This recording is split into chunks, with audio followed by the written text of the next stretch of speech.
Even before there was a last city, I was deep on patrol in the old forest when a local villager sought me out. They asked me to catch a thief. I told them the Iron Lords were no mercenaries, but I saw their pride as well as their poverty. And they offered me a loaf of black bread instead of coin. I agreed. Just before sunrise, I caught my thief. A young girl, stealing what she could carry. Food when she could find it, coin when she couldn't, weapons to protect what she had taken. There was no fear in her eyes. She said the bandits in the forest ordered her to steal in exchange for protection. The penalty for theft in those times was death. Instead, I pulled the crest from around my neck and pressed it into her hands. I told her the wolves would protect her. In a settlement rich with stolen supplies, I found the bandits and cut them down. 38 lives to spare one. And for a time, I believed that was mercy. Many winters passed before I found myself back in that part of the old forest.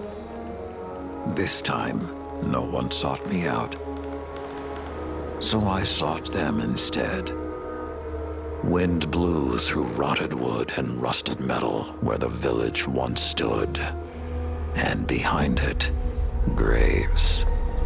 Then piled stones, then bare mounds of earth, and then a pit. My blood was high. I tore through the forest, hunting for those responsible.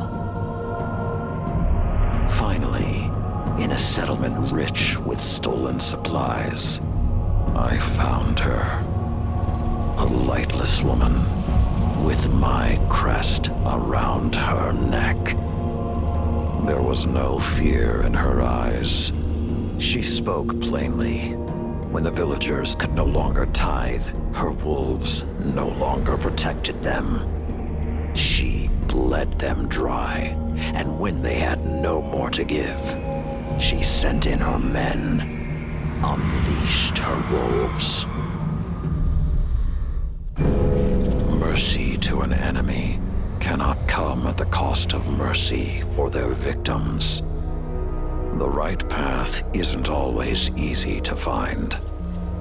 But once you do, the only question is whether you're strong enough to walk it.